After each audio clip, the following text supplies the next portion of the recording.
আগামী কালকের মধ্যে এই সরকার ক্ষমতায় থাকবে কি থাকবে না তার সিদ্ধান্ত বাংলাদেশের জনগণ নিবে। এখন আওয়ামী লীগের বি টিম নাকি সি টিম ক্ষমতায় সেইটা আমরা জানতে চাই। নুরুল হক নূর তো যে কেউ না, এর যে কাউকেই এভাবে পেটানো যাবে এইটা কোনো কথা না।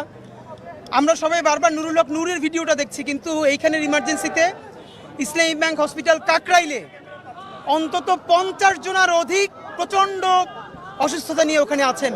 ঢাকায় প্রকাশ্য দিবালোকে মিডিয়ার সামনে একটা রাজনৈতিক দলের প্রধানকে এভাবে পেটানোই শুধু যায় না, একটা হলো on the spot of the movement আপনি সিচুয়েশন কন্ট্রোল করবার জন্য ধস্তাধস্তি করেছেন, আর একটা হলো কতটা ক্ষোভ কতটা আক্রোশ থাকলে লাঠি দিয়ে খুঁচিয়ে খুঁচিয়ে মারা যায়।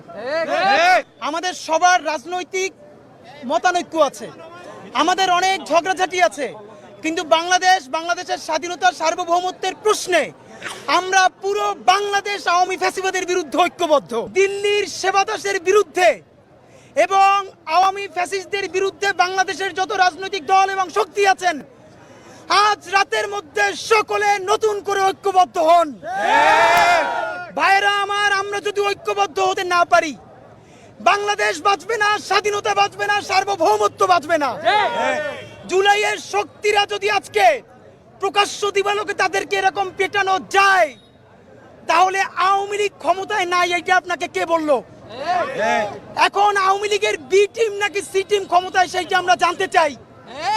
ভাইরা আমার, মঞ্জু ভাই নির্দিষ্ট একটা সময় ঘোষণা করবেন, আমরা সবাই নিজেরা একসাথে হয়েছি, সেই সময়ের মধ্যে কোনো একক উপদেষ্টার কথা বলছি না, পুরো সরকার এইখানে কারা হামলা করেছে প্রত্যেকের ফুটেজ আছে, সে আর্মি হোক, পুলিশ হোক, অন্য যে কোনো বাহিনীর হোক, আমরা জানি না।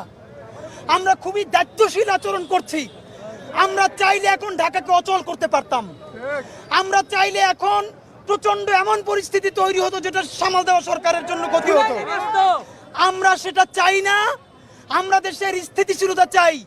এর মানে এই না জুলাইয়ের এই শক্তিগুলোকে পিটে রক্তাক্ত করলেও আমরা সংযম দেখাবো, আর সেইটার মাধ্যমে আপনি আওয়ামী লীগকে ফিরিয়ে আনবেন, সেইটা আমাদের জীবন থাকতে হইতে দিব না।